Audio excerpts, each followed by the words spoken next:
warm up.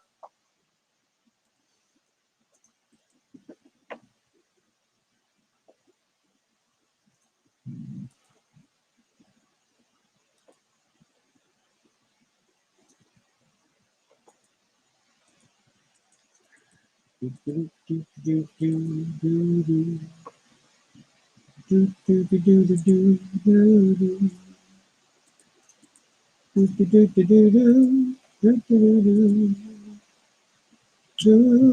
YouTube is running. I don't see anyone in the YouTube channel yet.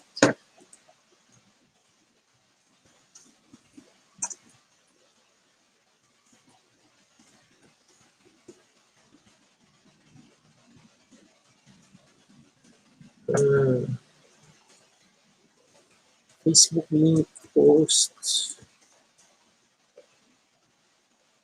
Hey Mitch. Mitch has joined us on Facebook.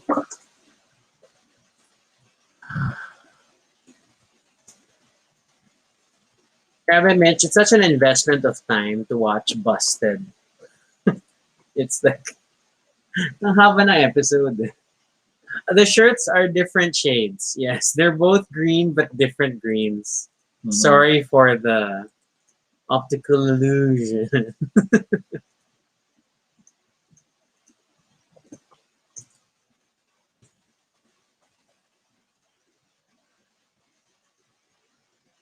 So I should set up priority.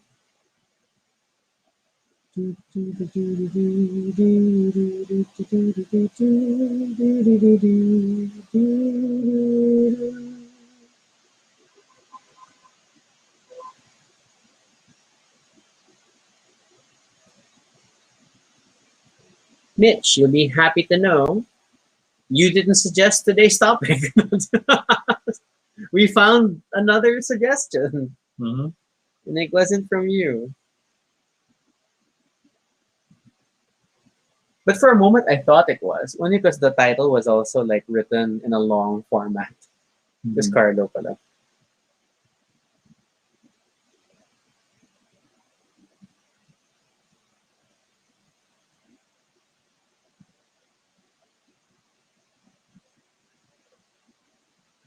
So yeah, we'll be starting in a bit. YouTube is actually silent. Well, Jay has joined us. Hey Jay. Hello Jay. And so far, Facebook is just Mitch. Others who are watching, please comment so we know you are there. Mitch is like, yes, Busted are long and can't be binged. Too much brain power. That's true, though. I mean, just between the first 2 episodes of this new season, uncomplicated ang plot. So it's like, oh. But I really feel like this season, super light on the variety show aspect so far. I mean, they still have like little puzzles and games, but not as big or not as involved as the previous seasons. Yeah. So far, because there's so much story going on and so much pseudo investigation. So I mean, I can't. There's a lot more people they are talking to, and there's compared to before. That's like they go to a place and it's a puzzle immediately. Now there's people, there's interviews, there's suspects and extras, and yeah.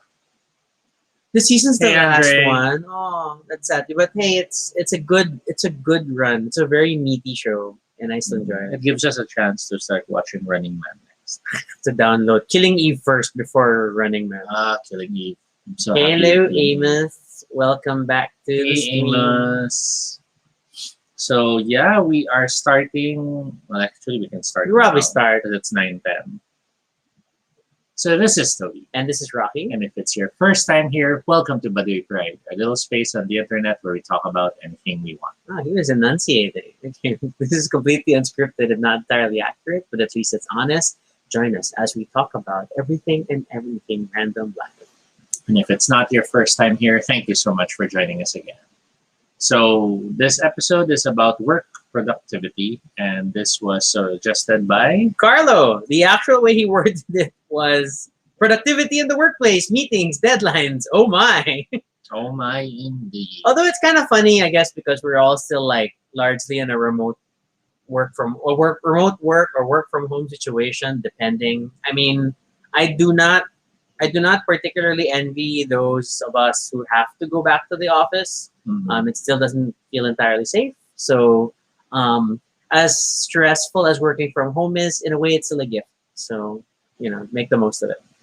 Um, I'm not. I mean, I have some things I can probably use as guide questions. I wasn't super super sure how we wanted to cover this today, but I guess we can try to touch on. And there's Carlo, the person who suggested Hey, this. Carlo, it's your Welcome. topic. It's your topic. Okay, but we could probably go over like little things like, I guess, what your workflow is and how you stay productive maybe. So I think the easiest like low hanging fruit is, what's your thoughts or approach to note taking?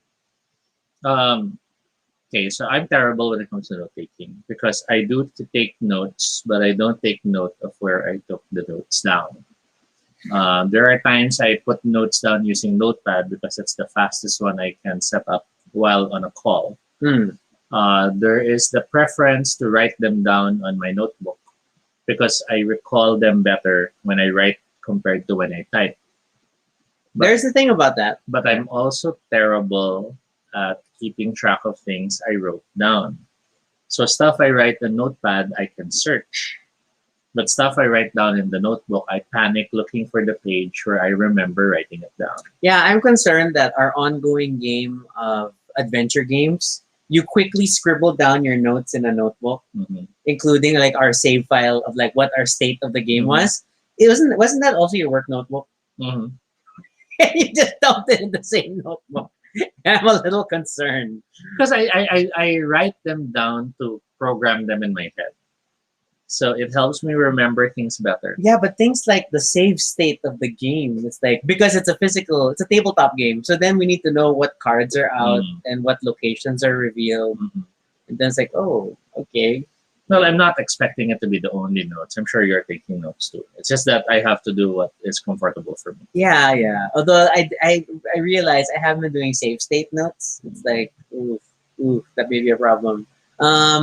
I I used to be a lot more diligent about notes in my BPO days. I think it's also because I attended so many meetings and then I used to lug around this giant paper notebook, which was ironic because in many BPO environments, they must be like paperless environments where you're not allowed to bring in stuff. But I was exempt as management.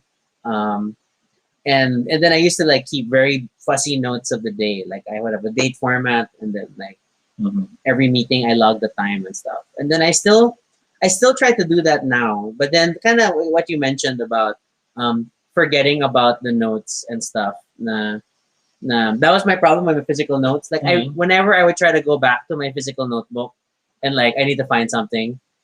One, my handwriting is terrible. Mhm. I have challenges with reading my own handwriting. Um, and then yeah, to that non-searchability. So eventually I switched to digital, and then I was like prioritizing multi-device apps I could use like on the browser and my phone and stuff. I've gone through a few. I forgot the one I used before Evernote, but I liked that because it was prettier and it had pseudo notebook covers and it Mhm. felt like there was an aesthetic. Mhm. And then that died. Then I got stuck with Evernote because it was like the most popular. But Evernote has weird syncing challenges. It like if you have the free version, it doesn't sync real time to your other devices. Mhm. And then it was super green. It's like bleh. It's green everywhere, which is funny because we're wearing green now.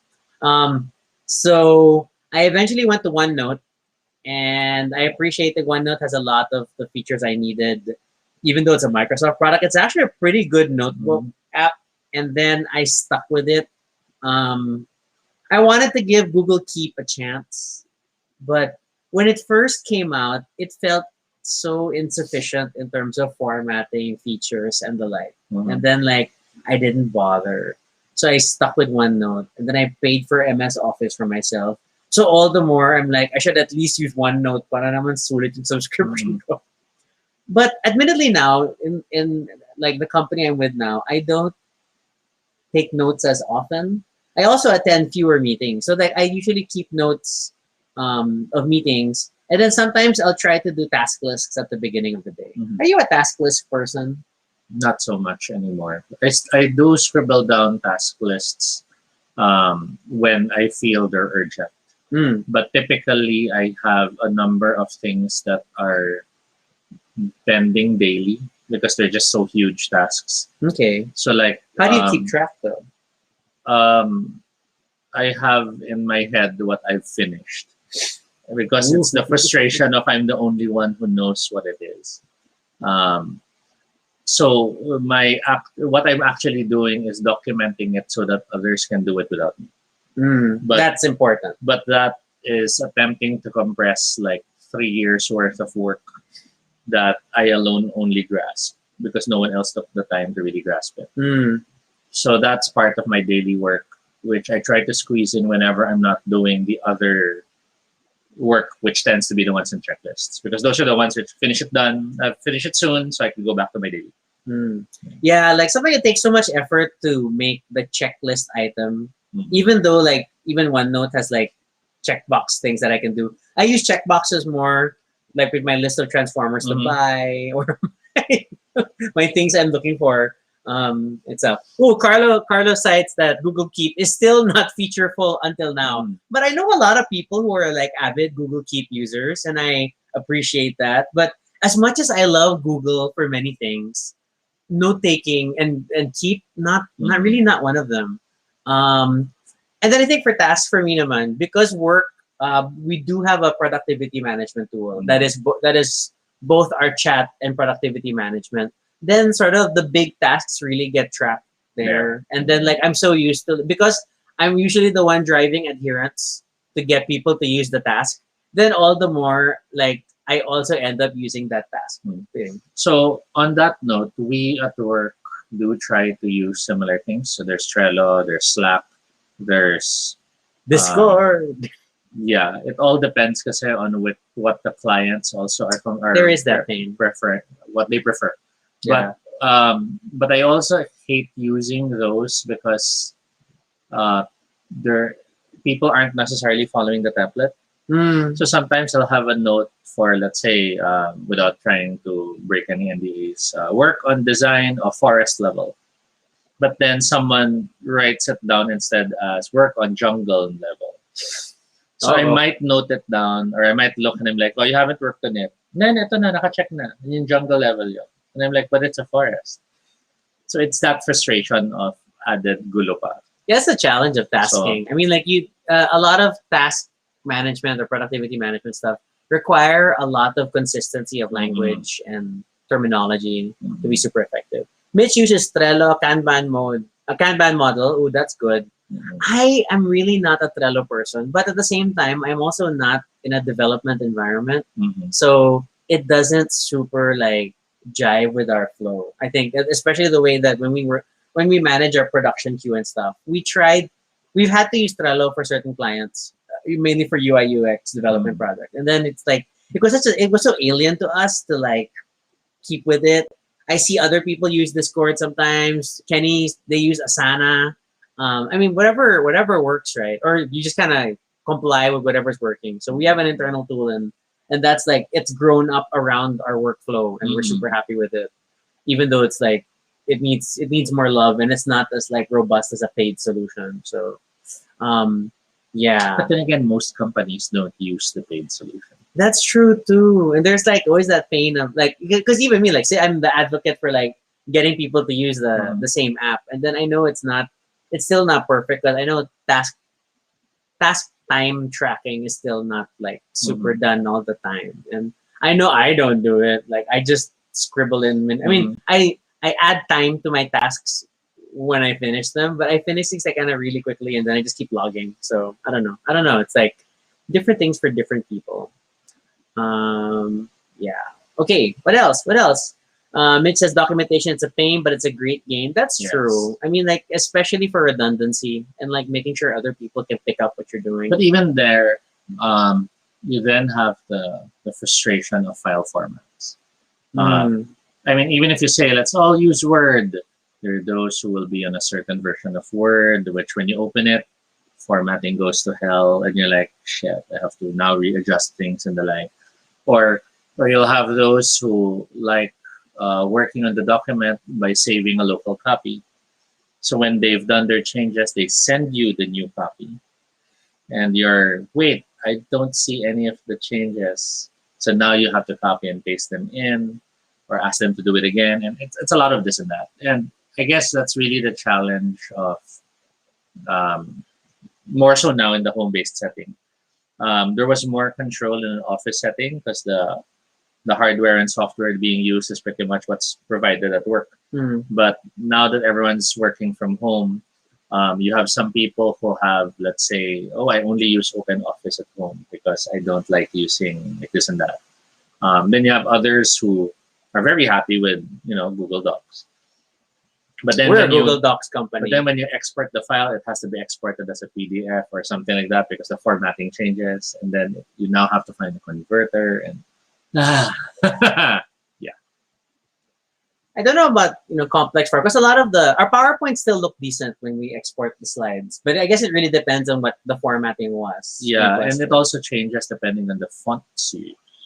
Ah, So if you we stick only to the we stick fonts, to yes. Google fonts, and that those are the true type generic fonts. But sometimes if you need to do a presentation wherein you have to use the fonts the client wants, then you can't use slides.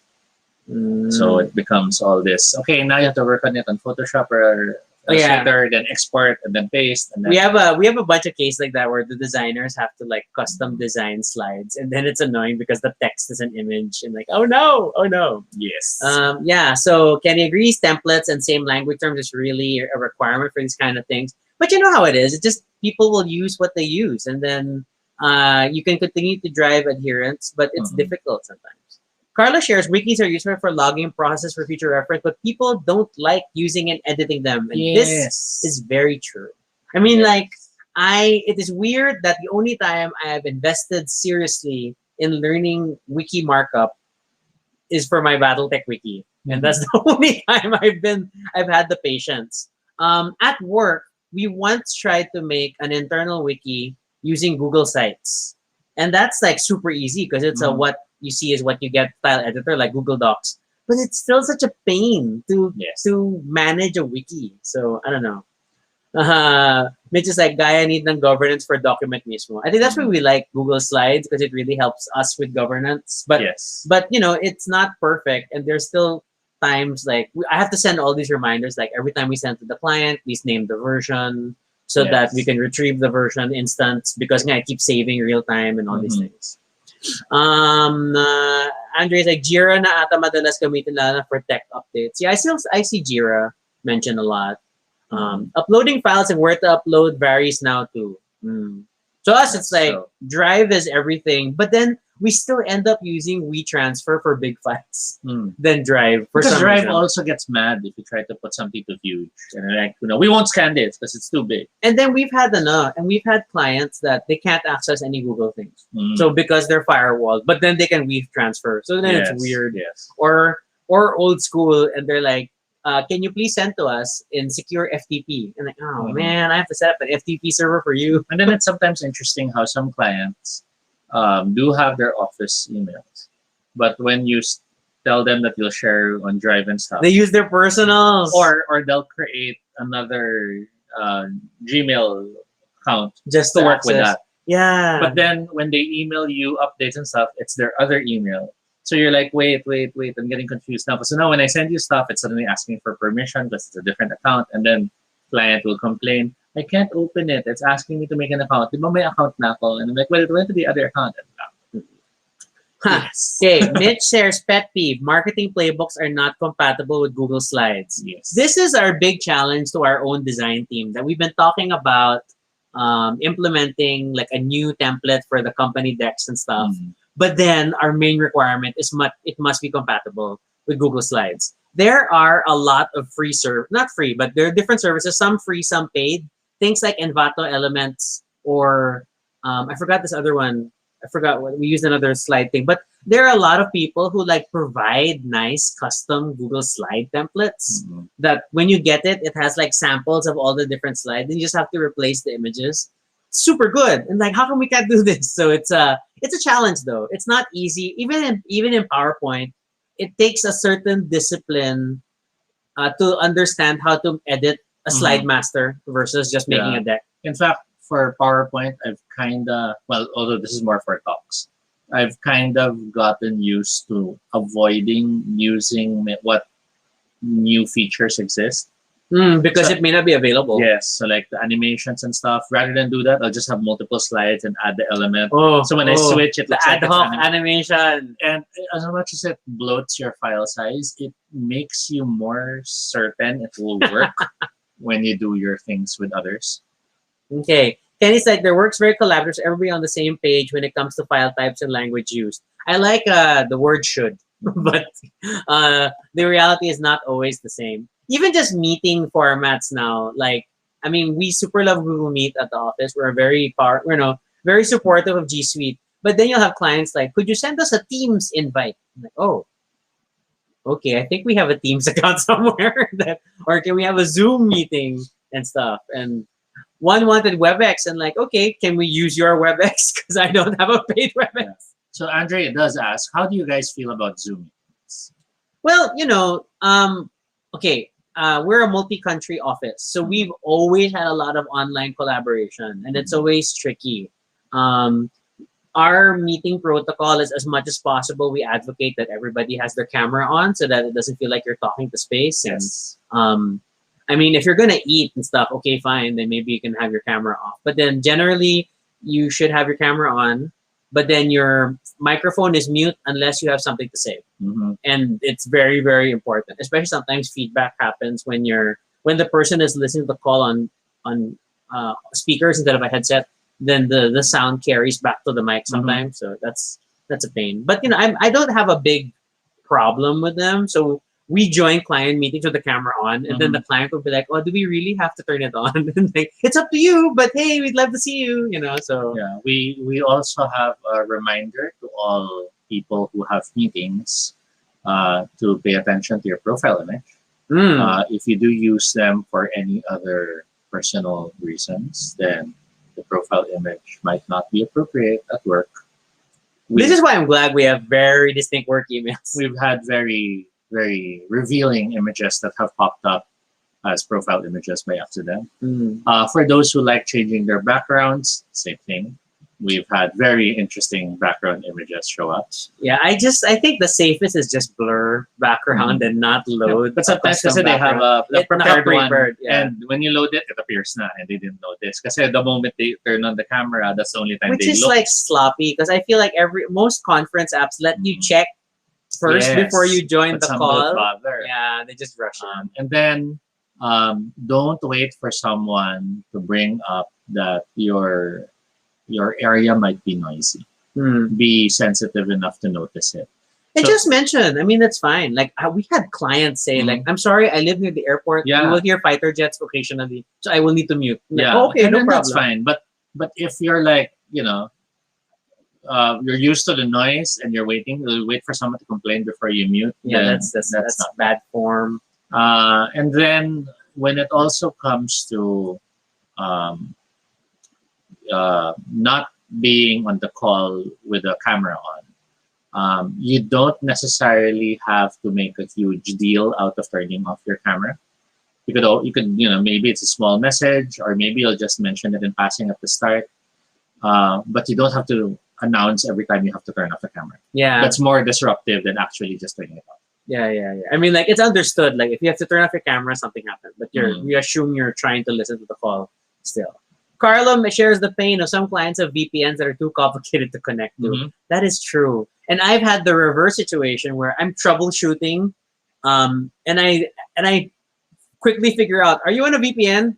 Is your VPN simulating another country? Because your site isn't customized for that, or things like that. So yeah, VPNs are a unique animal. Every time I think about getting it for, like, entertainment purposes, it feels like so much of a hassle. I never bother. I only maintain like a free VPN app for website audits of other countries when I need to test geolocation stuff. But that's about it. And then if you need to have any conference calls where you need to stream video for some reason, whether it's part of your presentation, whether it's a demo that you have to do, it might be better to have the call on Google Meets. From our experience, Teams, Zoom, and the others, the frame rate is terrible, so your video suddenly becomes very choppy. The thing you're trying to stream.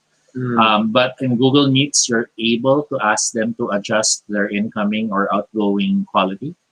So that allows you to increase the frame rate so that at least it's a smoother thing they're receiving when they watch the video. Yeah, and if you can share specifically a tab and not your entire desktop window, Google Meet specifically states that this is optimized for video sharing. Yes. Just remember to mute your mic at the same time if you're just going to load a video, because especially if it's playing again on your onboard speakers, it'll come out of your mic sometimes and then it will just like echo a bit. So, as much as possible, stick to headsets. Headsets are really whether useful. it's earphones or the full headset. One, it simply makes the voice easier and cleaner. Two, it also lessens the need for the one you're talking to yell out to you so you hear it. Oh, Carlos shares, you also may want to check your desktop wallpaper. That's true, because it flashes, especially when I share your screen. We will see your wallpaper for a moment, like, ooh, what you got? I mean, I don't mind my Transformers wallpaper. People just are used to it. Wow, it's a lot of robots, and like, yes, it's a lot of robots. But I think Transformers is far better than someone suddenly showing, oh, so you have an OnlyFans page. Oh my god. Okay. Mitch notes like bihira yung WebEx and Skype.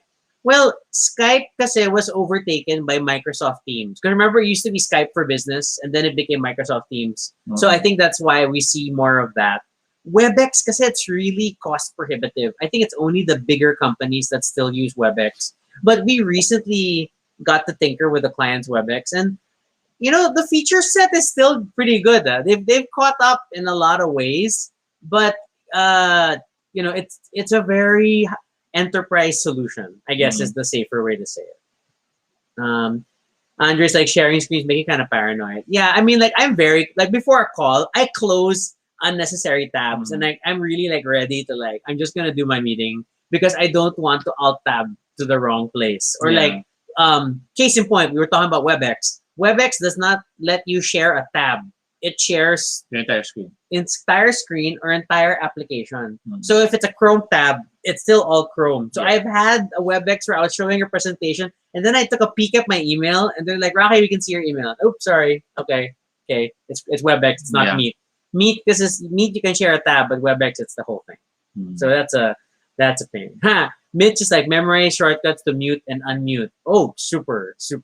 Your control Ds and whatnot. Yeah, and beyond that, I think it's just also to be more, what's the word? It's not necessarily sensitive, but be focused on your call. No, I mean, it's common for some people to feel like, you know, hello, is anyone there? No one's responding. But it actually does take around 1 to 3 seconds to unmute. Oh, that's true. Because there's that realization of, wait, I'm going to talk, and then realization of pressing the unmute button, whether it's shortcut or button, and then finally being able to that's an animal in itself. The nature of dealing with online calls, especially like if people are video off, muted between segments, then you have a lot of just talking to dead air. And we've had a number of training and client presentations and pitches that we've had to do recently strictly over Google Meet and or whatever video call, and it's admittedly a little unnerving. I mean, like any performance art like type experience where you're not getting feedback from the audience, you're not seeing any visual cues, you're not hearing them even going nothing. It's a lot. So there's a lot of patience for that, and just like then you really pause and like, are there any questions? I can take questions now, or if it's easier for you, you can chat your questions right now while I'm talking, so I can catch up with it. Things like that. So I mean, there's like different ways to cope. Mitch is like turn off your chat notifications when you're sharing your screen. That's true, especially if you're like on a Microsoft desktop. At the very least, you can turn on like priority device, the priority alarms only type thing, so that you mute most notifications. Admittedly, I refuse a lot of desktop notifications to begin with. Ever since they started to integrate website notifications into Chrome, it's like no, I don't need all this. Andre says, to be fair, virtual backgrounds is helpful if your background is messy. Yeah, that's true. I mean, it's not wrong. Just make sure it's like work-friendly backgrounds. Or for me, I just blur more often than not. Yeah, in my case, I just tell them it's messy. Sorry, it's my house. I'm not at work, so I don't see why I need to excuse that. Oh wow, Mitch is like, don't be like former office mate who is sharing a presentation and got a notification for a job offer. Congratulations! Good job, email notification. Although that person could have been, oh my God, ayun na naman siya, keeps annoying me with this offer. Sinabi ko naman ayoko. They're not. They don't think as quick on their feet as you do Yes. to be. Yes, because I am the one who has nearly a few times broken NDAs because of people asking for updates about other projects while I was in the client call. Oh, and then your brain kind of like jumps to that. Or the notification pops up. So Andre used the confessional background in the office. Okay, that's quaint. I mean, it's like it's office ish, and then it's a reference for people who get it. That's I guess that works. I mean, like there was a time in the early like, ooh, I want to do backgrounds, and I did like a different Star Trek background, but only for internal calls and not for client ones. But then I just keep attending so many client calls, and I'll just take the blur, guys. The blur's fine. It's more than enough for me. And then I've unblurred to like show my transformers, but that's about it. yeah, me, I only started blurring because I was worried for you, because you tend to do your walking, and It looks they weird. might notice you going back and forth and wonder what's going on. Yeah, we So, see you going to the bathroom when I'm on my calls, so it's like, wah, wah, wah. Okay. What other productivity stuff can we talk about? I don't know. try to clean your inbox daily. It's always good to hygiene if you can make sure all your emails are read, and those that haven't been read are not read for a good reason.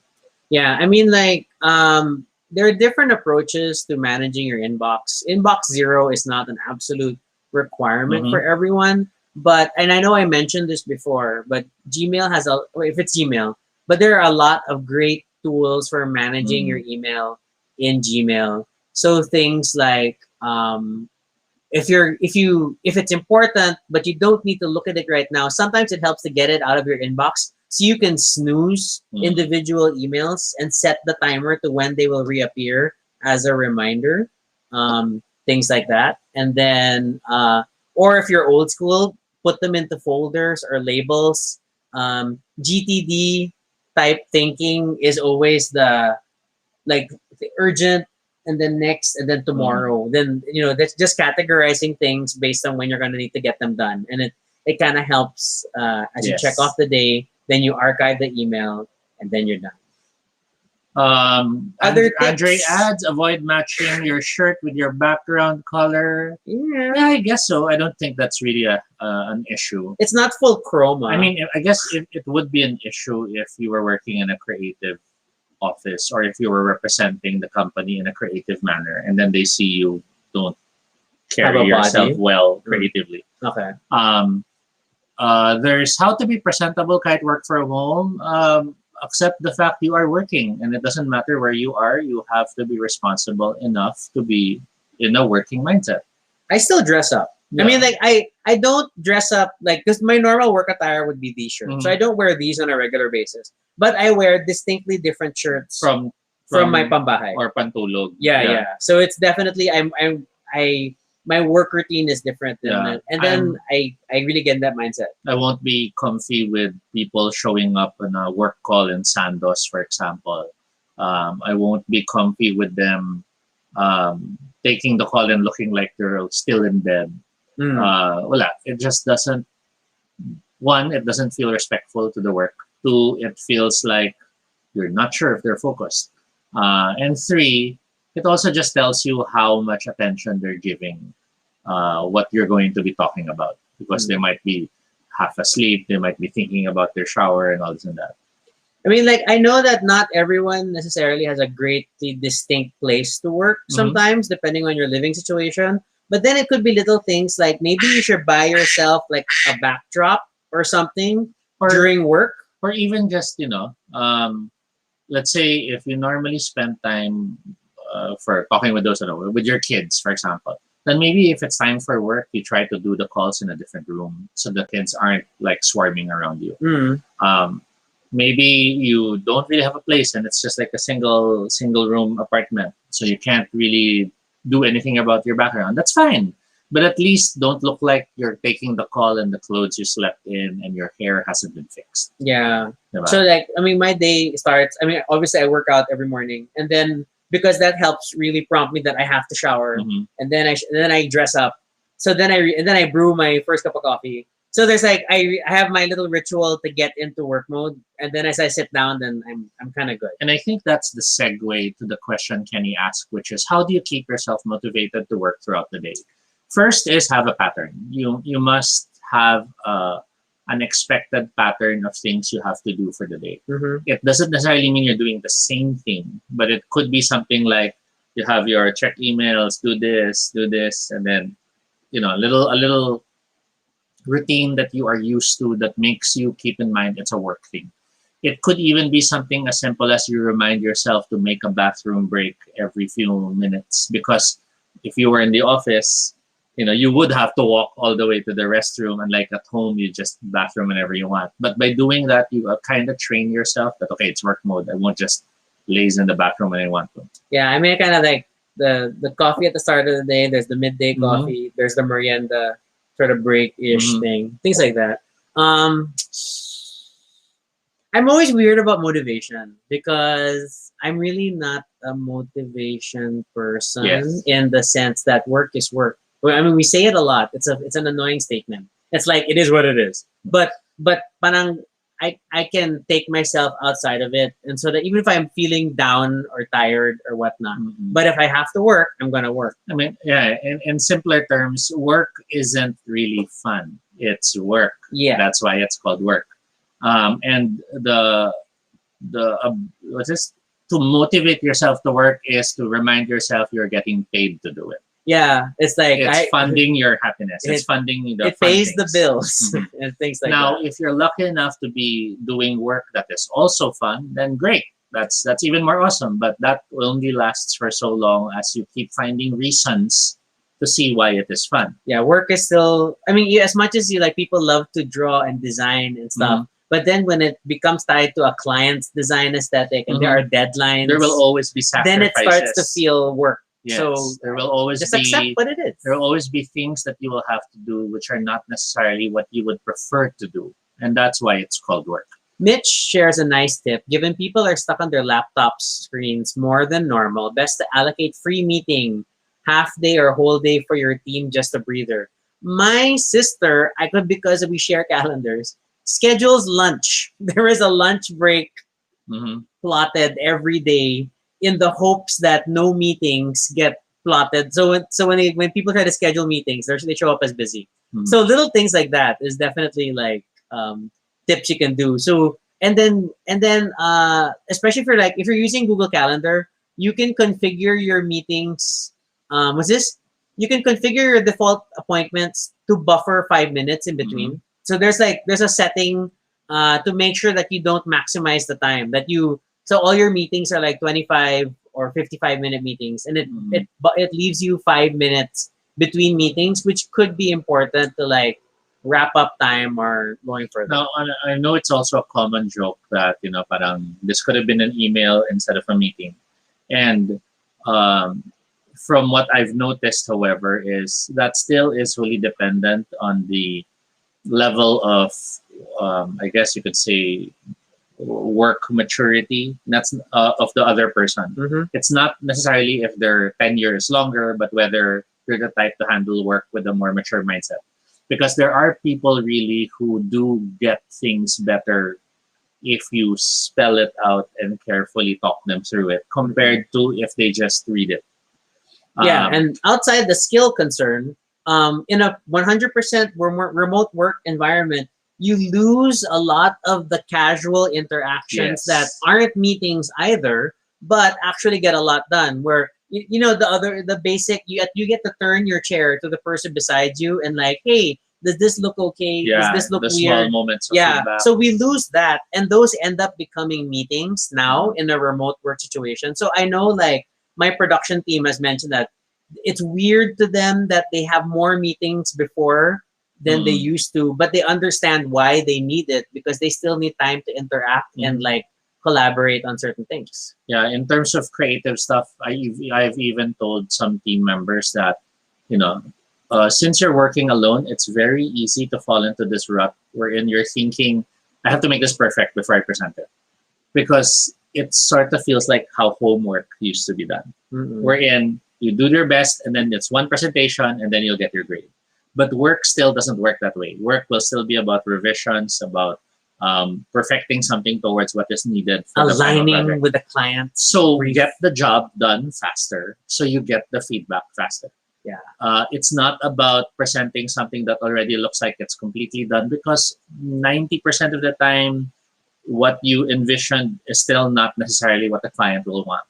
Many times it will even still have revisions because the client themselves would have internal changes that was beyond their own control. Yeah, the client you're talking to isn't the one who always makes the decision. There are Yes. several layers of approval. So don't so in terms of those in the creative field, don't see revisions as reflections of your work. We see revisions as attempts of the company as a whole to get to where it needs to get. Mm. And you might be able to do it spectacularly, or maybe it takes time for you to get the final rendering done. That's not where you are yet. Where you are yet is getting what's in the client's head, or worse, what wasn't in the client's head, but what they think was in the client's head. Translated into something that you can all see so you can properly define if it's better. Okay. Wait. Andre said, "What usually distracts you during work shifts?" Well, in work from home, it's always like chore kind of stuff. Mhm. Deliveries arriving is like the number one, and weird phone calls that come in, and like I get a lot of vendor calls and like, "Hey, this is blah blah blah from this website. You sent an inquiry 3 months ago. Have things changed?" Mhm. No, thanks. You know, There's things. also the since we're working from home, nakaka-guilty if you just keep ordering food. Yeah. So you want to be responsible and cook, but at the same time, doing that is, I guess you could say, it needs its own transition moment because you can't just go to the kitchen and start cooking if you're still in a current work mode phase, or if you're still in your head mapping out a document that you have to finish. So that can be quite a challenge sometimes. There are instances wherein you might be in the middle of something, but your head is already worrying about the fact that you'll need to prepare the food and it'll take an hour or 2 hours to prepare, but you're still in the middle of the meeting and then you still have to prepare it's a lot. So yeah, that can be part of the distraction sometimes. There's really no clear way around it because you just really have to sometimes set your foot down and say, I have to prepare food and stuff. But at the same time, the work from home environment can make some company heads, what's the word, a bit more antsy, na parang, I don't know if people are really working the whole time. Yeah.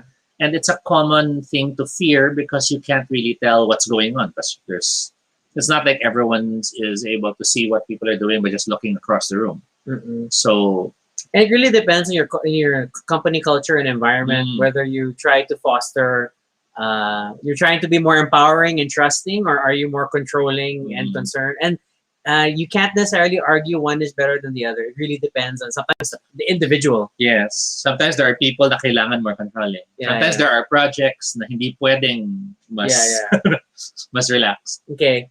Carlos had a tip from his boss: empty your car, stay there to think, then go back inside. Helps him prepping for the day.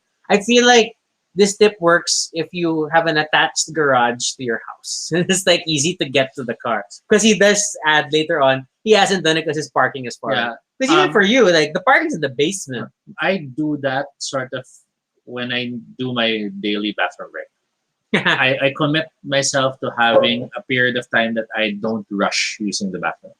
Because more often than not, throughout the day, it's a rush to pee, then back to work. Or it's a rush to pee, then back to cooking. But then when I want to have my daily poop, I will relax and have my poop. Carlos says because of work from home, he has to put more effort into making his messages detailed, and there's less confusion. Yeah, I mean, like, it is always better to overbrief than to under provide information. I personally hate emails wherein parang they just copy pasted or forwarded an earlier email, and then it's update, work on this. And I'm like, you don't do that. You have to properly hand things over. Yeah, Or turn Toby things knows over. this frustration. I always have these like long messages from the client, and then it'll be like, how what are the stats for this and this and this and this and this, and then after that whole block of text, I'll reply Which which product? project, which brand are we talking about? Because we manage multiple with the same client, Mhm. and then it's like every time, and it happens multiple times in the week, and Mhm. I'm just like, I just try to sound polite, but then like, which one? Yeah, in the internal side of things, you also have people sometimes who are so caught up on work that when they reach out and contact you, they sort of expect you're already in that topic. Yeah, that or they And know it, exactly what you're. They're looking at the deck you're and then looking it at. becomes an abrasive moment of parang someone will contact, so Toby, yung ganyan-ganyan, bakit hindi pa tapos? And I'm like, okay, time out. What are you talking about? Because I don't know what you're talking about. Or minsan it'll be, Toby, bakit yun yung nakita ni ganyan-ganyan? Again, time out. What are you talking about?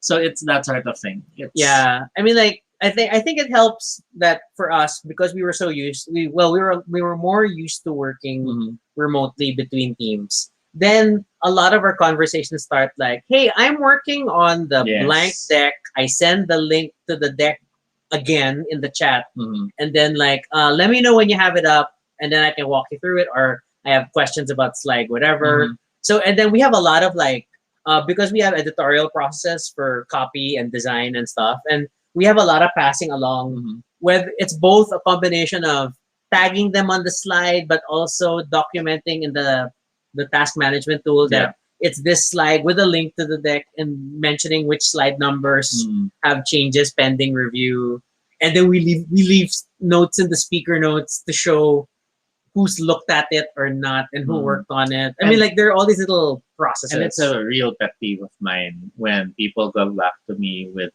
concerns, but then I realize it's because they didn't read the They documents. didn't read I the brief. prepared. Ooh. So it's like parang, yung ganito, but hindi pa ready yung ganyan, ganyan. And I look at the person and I go, page 26 of my document. You know, the 50-page document I rushed for you?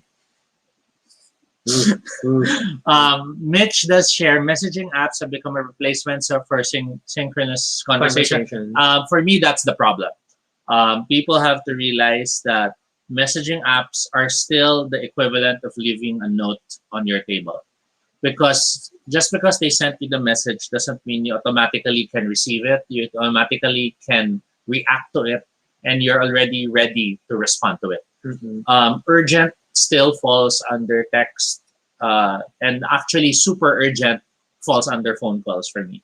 If super urgent and you're trying to reach the person through a sent message lang, you're doing it wrong. Even worse if you're sending an email lang, because that will not be on the list of priorities to check, even if they are supposed to check.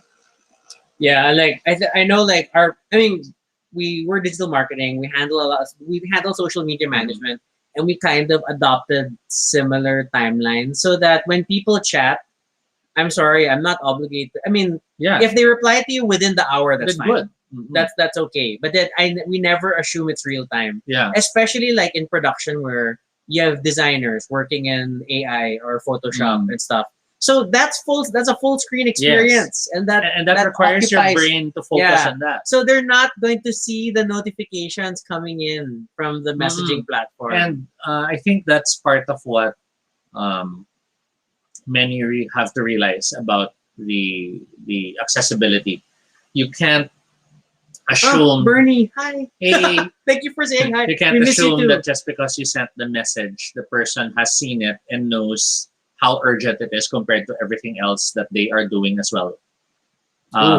So yeah, Carla says long email threads become too unwieldy. Forward. I hate that. I cut emails. Yeah, and me, I actually scold people who send me forward chains. I always tell them, if you're gonna send me something that already has at least 3 forwards, then cut it, summarize it, and then get back to me, or give it to me in bullet points so that I can see the parts you want me to see. I will not waste my other precious time going through the thread of information, and then worse, miss something, and then we'll have to revise back. Yeah, I mean, and we do the same thing with client. Like especially if we're sending documents for review and stuff, and it goes through versions.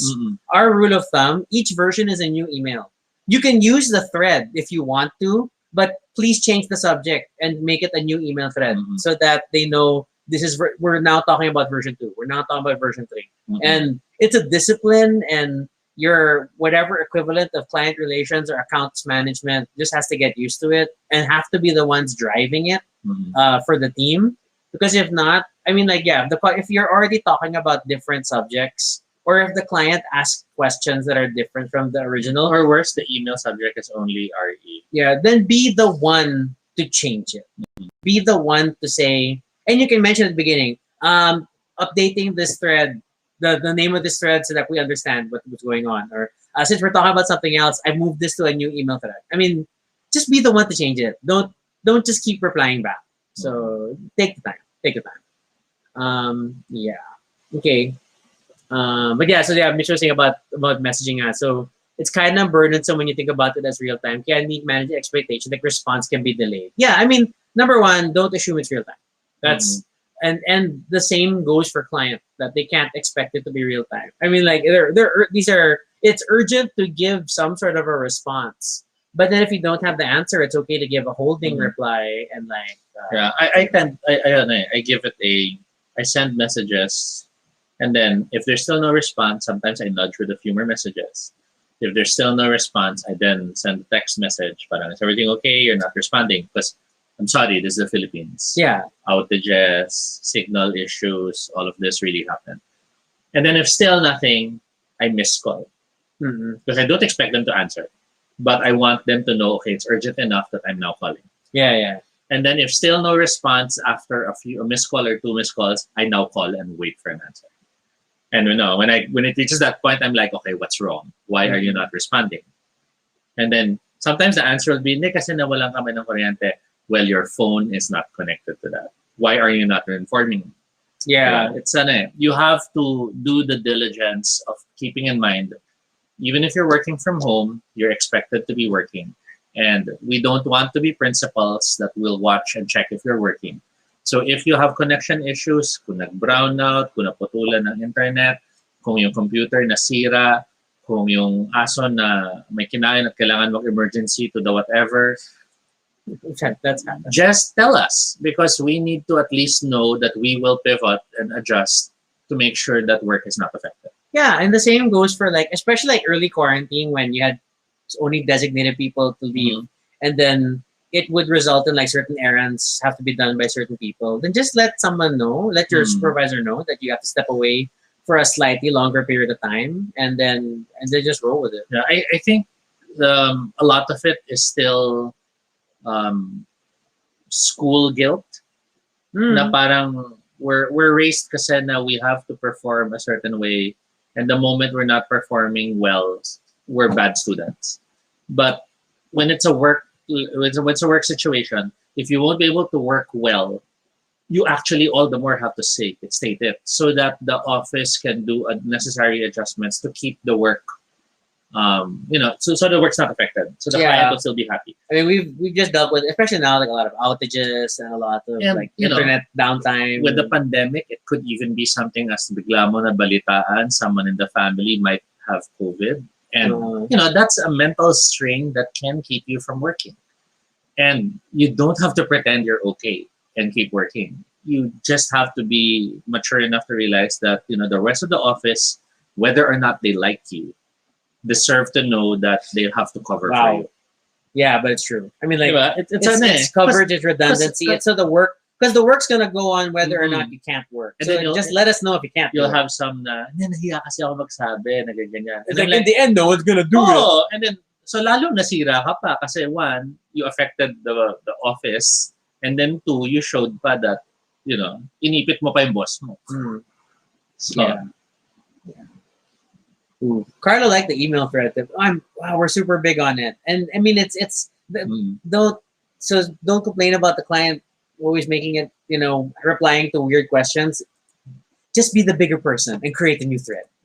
It's very easy to update the email subject line. Admittedly, clients even will feel happier when they learn you're taking these steps to make things easier for them. It's a client management thing. I had a project wherein we had to show visuals that they would approve. So it was a lot of Google Slides to paste the visuals para they could check it. Within the first 2 weeks of the production, um, I jokingly told the client, would it be all right if I open a new slide na? Because we're already hitting 150 slides. And they're like, ay, pwede ba? Okay lang. And I'm like, actually, I would prefer para when you go now to this one, you see immediately the new stuff and then you can look back to study the old stuff. Mhm. And they were very grateful because then on in their internal side, when they talk to their bosses and stuff, they can load only what's needed. They don't have to dig through everything. And I mean- that's the same thing with emails. Yeah, I mean, as much as Google Slides and all other Google Drive apps are real time collaborative auto saving, nothing's stopping you from creating copies of the slides and Mhm. making a new version. And we have managed clients also with like making working versions and like, okay, this is version 3, then we're working off of this deck, and please stop using the other one. And it also always helps to have that breadcrumb trail. That if the client ever goes, oh, can we do this instead? Blah blah blah blah. You can load old slide. You mean this one? What we did 2 weeks ago? Or the we one- can go back to that. The one you said in the comment Yeah, from that revision, natanggalin. that please remove. And it really helps because it's not being malicious, but sometimes they forget, Yeah. or sometimes Or they, the instruction came from above. Oo. So then like at their level they already didn't know. vetoed it, but then it next level it came or back. sometimes they just really needed to see it. Because I'm guilty of that sometimes. I look at something and be like, can you try doing it again? And then when I see the new one, let's go back to that one. That was better.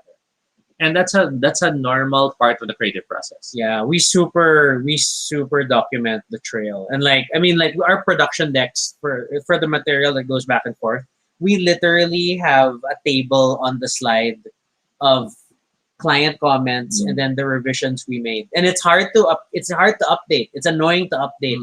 But it's become super important when there are questions of like what went so wrong in this Or what particular caused the post. delay. Yeah, what caused the delay, or were we really off brief so badly? And then when we look at the comments, no, the brief kept changing. So Yeah. So Mitch mentions Google Meet Peeps, Jamboard is helpful. So Jamboard, for those who don't know, is how do we describe it? Google's effort to have a whiteboard app. Yes. It has a hardware component that's bigger in the US. So I haven't seen Jamboard compatible whiteboards here. But it's still good for collaboration. So it allows you to create a lot of post-it notes that you post wherever. People can move it around. You can draw shapes. You can. I will type admit, stuff. it's not like the nicest whiteboard experience. Like compared to like WebEx, where the whiteboard is in the presentation window itself, so that when people can work on the whiteboard and you have permissions of who can edit the whiteboard or not. A Jamboard is still feels like it's a separate Google slide that's open. Yeah. But it's a work in progress. I mean, it used to be a very enterprise product, and then they made it more public because of the pandemic. And all of that is always so much better than just talking in a meeting and trying to describe. Yung medyo square na medyo may triangle sa siguro mga 3/4 ng top. Yeah. With the Jamboard, you can. They're still important, especially if it's visual. So if you want to sketch, then And it's some nice. sort of a thing It's would be nice to be able to like scribble bullet points sometimes during the meeting, so you can like. So we're going back to this, or we covered that already. And yeah, Google Meets is still catching up in terms of the added feature set. So like they've recently added polling and a Q&A feature, which is basically you post your question and hopefully the host will notice. But I know that from a presentation perspective, it's hard to notice anything else, especially if you're sharing your screen or sharing a slide deck. Then you can only see the deck, and you don't see everything else. I've seen it, and to be fair, it's a pain point across all of them. conference tools. There's very few Even- tools that Even the very mature WebEx, oh my god, I still have to mouse over to bring down the overlay to click the chat and then see. I can't keep the chat open while I'm they meeting. still assume that the one leading the presentation is just outwards at wala siyang Or they assume you're on dual monitors. I don't know. hindi pa siya in and out. Yeah. Because that's how it normally is, diba? When you're giving a talk, you have your deck is immaculate. You need to see your deck. Anything else, that could be questions fielded later, that can be feedback to be written down and then tackled later. Yeah, It's the old school of but then you see all presentations. those the raise hand feature, Yeah, and nobody can see the raise hand. attempts to do the interactions. It's just vague. Carlos like he wishes mouse cursors are bigger when sharing screens. Well, I don't assume that I'm pointing at stuff with a mouse. I mean, like, depending. And there is a mode to make Yeah. your pointer more the glowing dot that leaves a trail. Yeah. Depending on The platform. depending on the is. conference tool. Yes. That's true.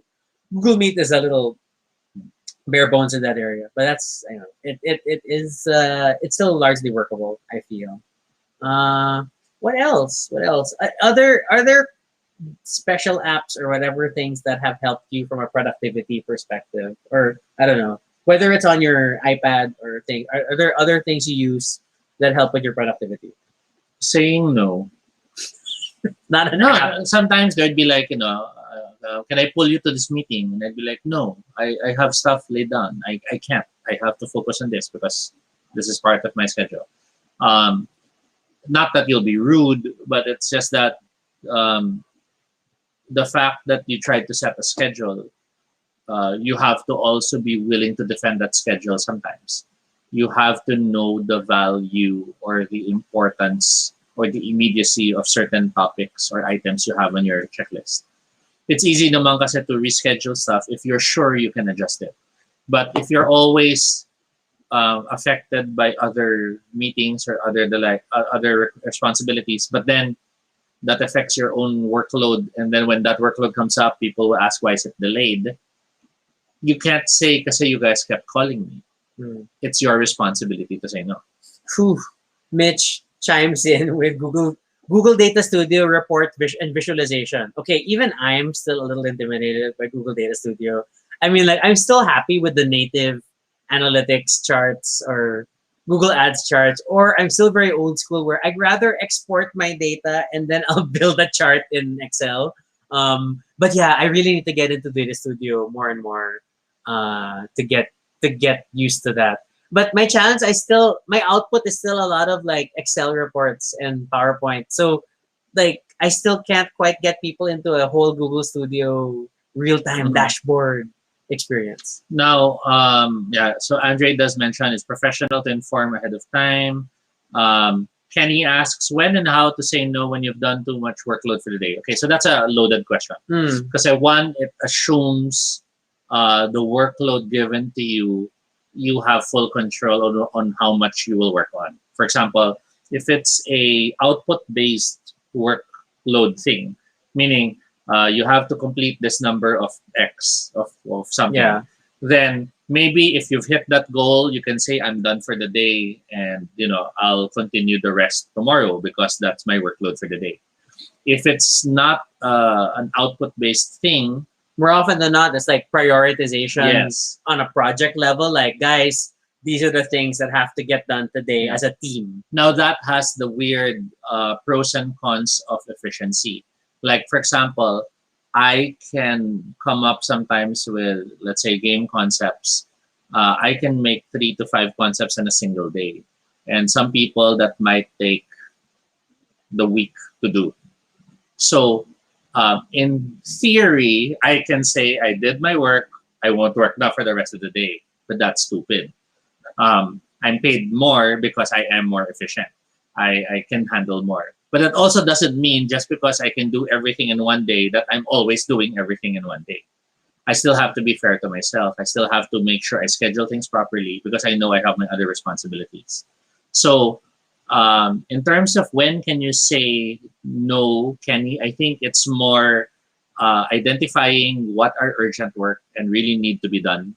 Second, identifying how those urgent work will affect things you have to do. Because sometimes, and this is a fact, there will be people who know you do work faster. So, Rocky, pwede ikaw na lang gumawa nito kasi may gagawin pa ako. But in truth, it's because they know you do it faster. Or in creative teams, we have revision creep, where you have like new tasks for the day, but then revisions come in, and then it's always like little things like, oh, it's just a text change, it's a minor graphic tweak. Mhm. But then because they keep coming back and forth, then it adds up and Yes. it eats up a lot of time. And that's really a conversation you need to have with whoever Mhm. manages traffic. We have Yes. we have supervisors who manage traffic for the team, and it's both you and them identifying like, whoa, wait, this task is blowing up. Mhm. It's taking up way more time than we plotted. Um, Accounts, please make sure you compile all client Yes. comments from the client and stop sending them real time by chat and things like that. And it's stuff like that. You also need to tell them na parang, okay, you have this revision. So, kunyari, oh, ito, pwedeng pabago nito. You might say, okay, wait, if I'm gonna work on that, I'll devote time to it. Can you come back to me when you've come up, or, you've double-checked and you've written down all revisions needed? I'm being, with my time. And then you can Mhm. give it back. So it's not really about saying no. It's really about making sure, They understand what has to be given up. And It's like understanding the workload. yeah, and that you are, you're saying please fix that because I already have stuff I'm allotted my time to, Mm. diba?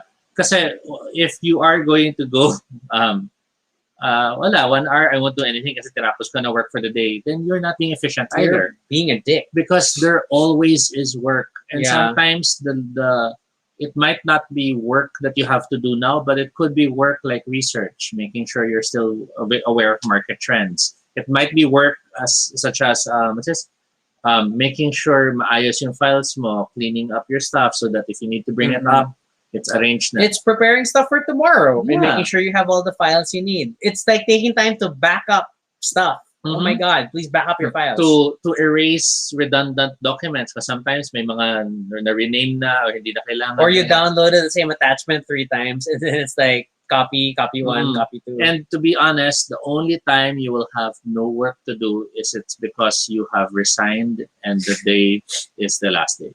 But- Even then, they're gonna follow up for clearance. But in truth, there will always be work to do, even if there's no active projects to do. Carla shared calendars or task lists could help so that coworkers your schedule. That's true. Like, and so for us, we're on G Suite. So thankfully, I'm administrator. Mhm. So I made it that everybody can at least view each other's free busy information. Mhm. And then Google Calendar has that feature where, like, if you're gonna schedule a meeting, you can say find common time, and then you type in the following people in your G Suite instance. Then it helps highlight common times that are available. But that assumes everyone's But using it. it's using on the same G Suite. Yeah. I gotta warn you. Or and only G Suite, not just Google Calendar. it could be Google Calendar, but they have to have shared permissions To with the your user. calendar ahead of time. So yeah, if you're not in a paid G Suite environment, it's possible but needs more work. Now, even if others aren't using it, use your calendar, plot your meetings, plot your tasks. Because when they suddenly come up, it's let's say it's 2:35, and then someone suddenly messages me, "Can you join the meeting at 2:45?" I cut and paste my calendar, and I show, okay, I have these items. Do you need me because RJ's it's that here. important, Yeah. or can I beg off because I need to do these things? And then if it's a boss that is asking you for the meeting, then they're aware. Okay, inuro nila yun. Mm-hmm. See, so it's a thing. It's not that they're insensitive. They're not omniscient. They don't know. They don't know what's on your calendar. So you also have to help them, and by cut and pasting a calendar setup, it actually allows them to visualize it more compared to just saying, may nakaschedule na ako eh. Yeah. And then it goes back and forth pa. Yung 3 o'clock mo. Yung 4 o'clock mo. Yeah. And then like depending on your calendar You have to kill the perspective, brightness. I'm just like I want to just angle. Yeah, it's too bright. I don't want to show them the details. But Okay. the first half of my home screen is a calendar. Yes. So I have my calendar visible to me all the time, so that I'm always like, and it's only on agenda view, so it highlights only meetings and not like the whole day. Then I know what's coming up. People have different ways of going about this for highlighting their calendars. Gmail now, or all G Suite, allows you to put calendar in a sidebar widget, which is super helpful. I find that super helpful for like keeping track of my calendar and like what's coming up. And then I've configured it, at least for me and our team, like my fellow managers, their calendars are visible to me by default. I just set colors for each of their calendars so that I know if they're free or not. So someone I'm chasing for me, I see you have a you have appointments at blah blah blah, but can I get your can I get your four? Things like that. Mid shares, not true, Toby. Minsan, kung kailan last day mo, biglang may parang third turnover ulit. Well, that's a reflection of the people. Yeah, you can. And their Or work or practice. or how irreplaceable you were. Yeah. Yes. Okay. In my case, I also do a lot of rules. So there have been instances wherein I'm doing this. Let's say I'm writing because they need me to do creative stuff, and then they need me to do something that's management related. Then I'll show them. Is it okay? This gets delayed because I need to do this. Calendar, search, calendar, and then apps, and then it's like mostly my work related apps, and then all my fun stuff is on a separate window. So all my games and my books are separate from my work apps. It just helps. So I don't know that it really depends on you, but especially like if you need help keeping focused. I hate work profiles on phones though. Those are a pain. Those are like super annoying.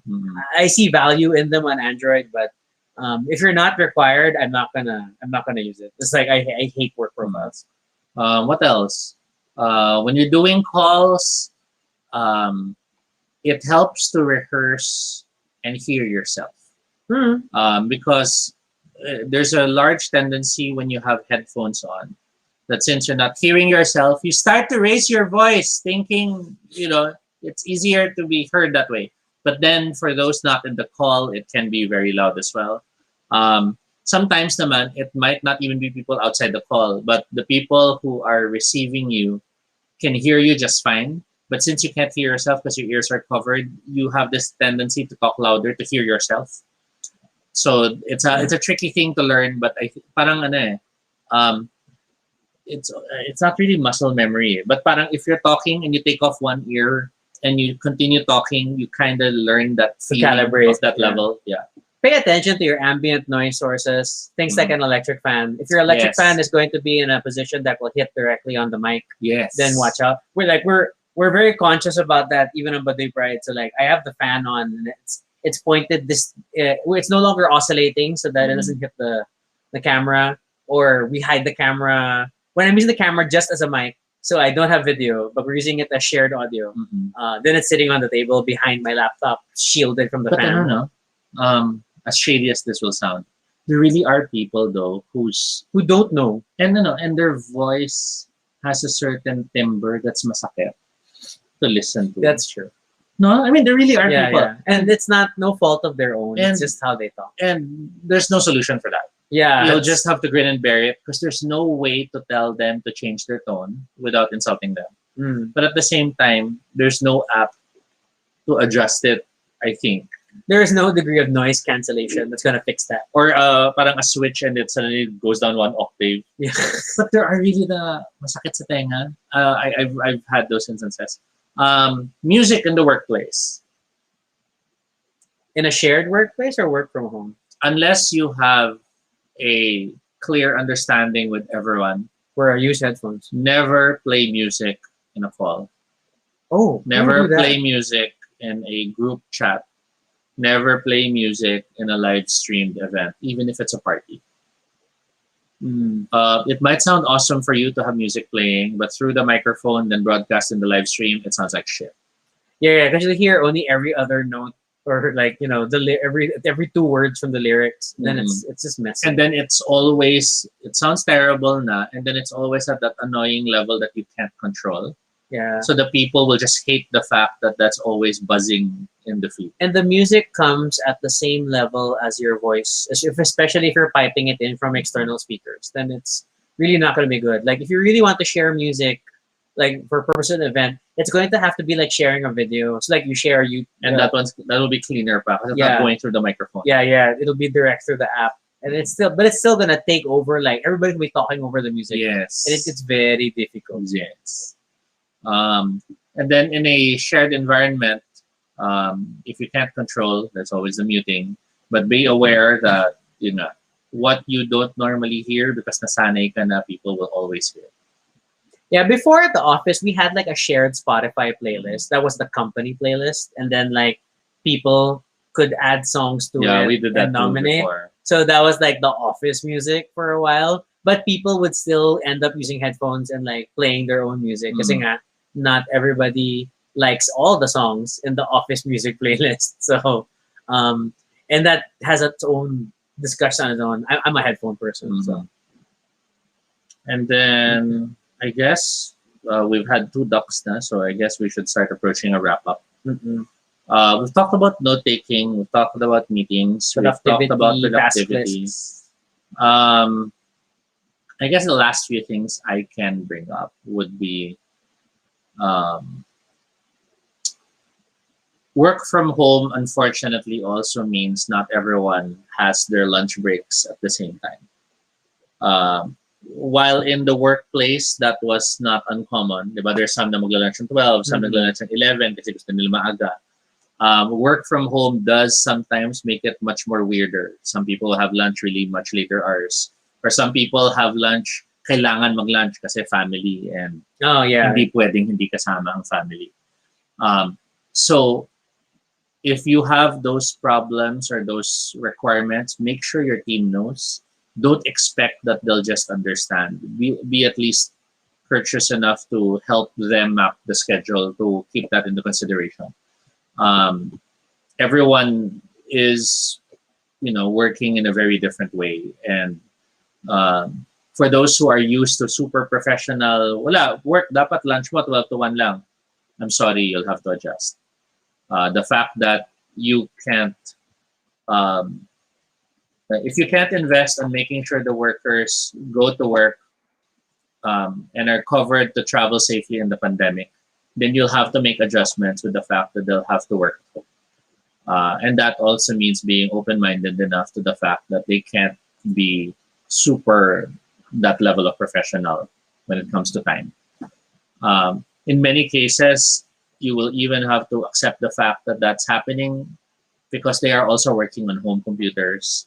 They're also now having to juggle family and stuff. Oh, sorry. Mitch was recommending Rocketbook notebook for note taking, reusable and OCR. Oh, it's one of those. It pretends to be a notebook, but it's like a semi-tablet thing. Oh, I'd like that. I don't know. I'm like, I'm okay with just typing right now. I was considering using that, like for your the iPad and with- paper. Yeah, paper. But paper's terrible to write notes in. So maybe if I find the right software, I can probably start doing that. I know there are those that your handwriting turns into typewritten, Mm. so that might be good for me. Because I want to handwrite it. I don't want to type because I remember better when I handwrite. I don't mind. I don't mind typing. And then now, like, I'm getting a lot better with like dynamic notes. So like, I'm attending a call, and then like I'll just screenshot the slide and not take notes on the slide, and then I'll paste the images into my notebook for the Mhm. day.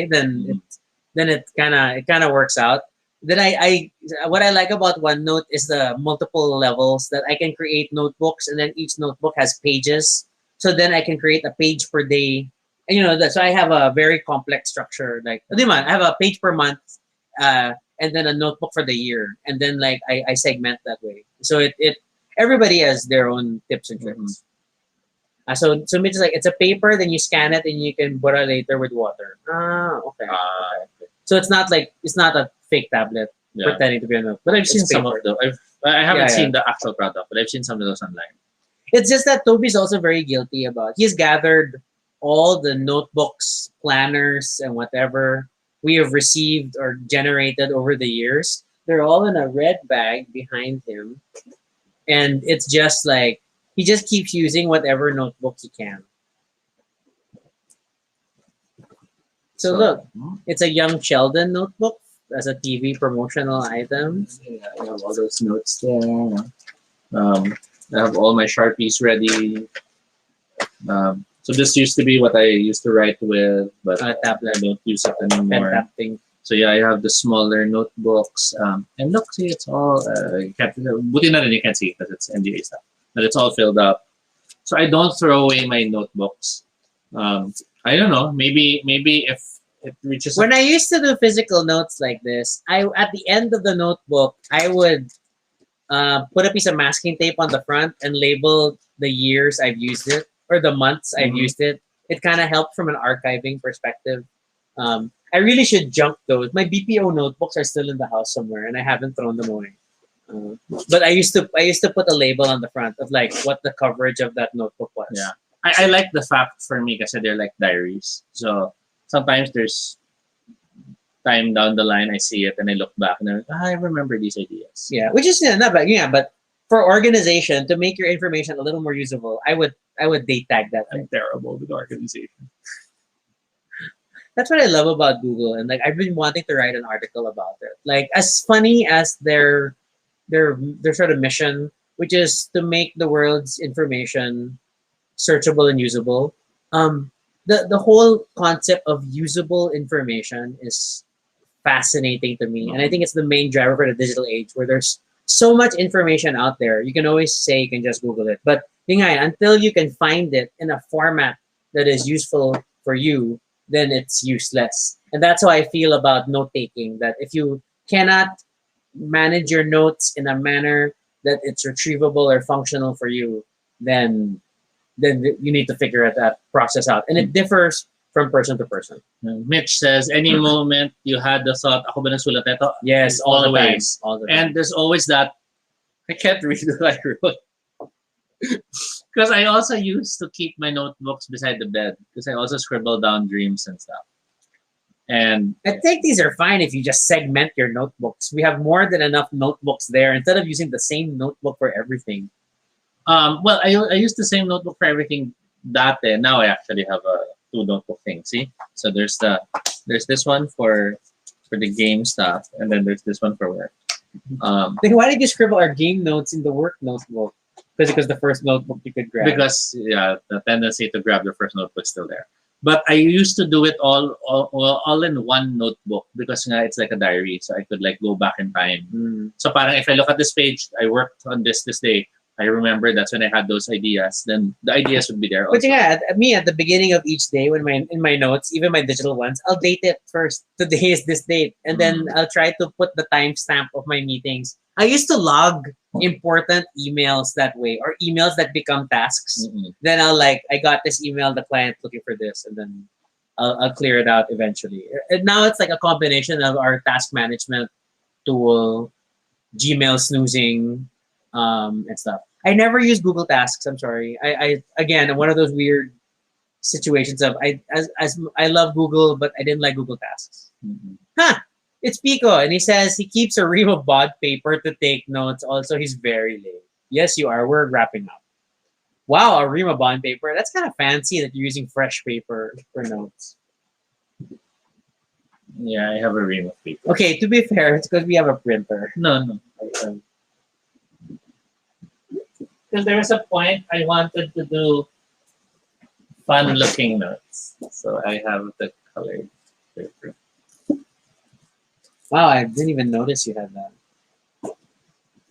But then I realized I had notebooks, so I didn't use it. Yeah. It's outing in. It's that weird, like when we gathered all the notebooks in the house, it's like, holy cats, there's a lot of notebooks. And that was like 2019 pa naman. 2019 was the first year because I was going to Starbucks regularly and they no longer required Christmas drinks to get the planner. Then I figured, hey, I might as well generate planners this year. And I got a planner for myself and a planner for Toby. So that was awesome. And then 2020 happened. The year of planners were kind of useless. Yes. So, so much for that. Didn't really use that. Oh, I can't find it. I wanted to show it. Because there's also the notebooks my mom makes. Remember? Oh, yeah. Where she compiles scratch paper and then sends it to us as notebooks we can use.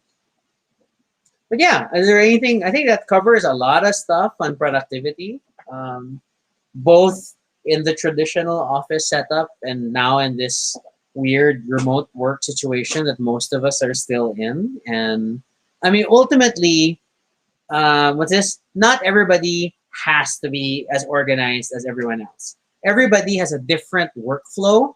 And as long as your methodology works for you and keeps you productive, then I would say, steady on and keep doing it. But if you are finding that you're always missing out on tasks, you're missing deadlines, you're not catching meetings, then it sounds like there is room for improvement. You may want to consider some of the things we talked about, whether it's changing your note-taking approach, using Google Calendar, not just for meetings, but also maybe scheduling your tasks for yourself or things like that. I mean, there's lots of ways. There are lots of tools now. There's like no end of tools out there available for you to use, whether traditional or digital. So yeah, Yeah. there are Bottom ways. bottom line, keep in mind that work is you voluntarily, you know, giving time of your life to someone else to pay you money. And if you want to do that efficiently, then you need to help yourself do it efficiently. And by doing it efficiently, that gives you more control on how you have chosen to give that time. Mm. Um, diba? You have people who sometimes they never seem to stop working because they feel like there's so much work and they don't have time to do anything else. But they're still choosing to do it that way. Yeah. So it's not really the office's fault, although the office may be at fault for giving you too much work. But the You bottom never line, complain about yeah, it. the bottom line is if the office does not hear you complain, they will assume it's because you're happy doing it and you can handle it. Yeah, it's work that you can manage. Because the bottom line is the more work, the more income. And it's not a selfishness thing. It's because if the company will grow, then they can. Then work has to keep coming in.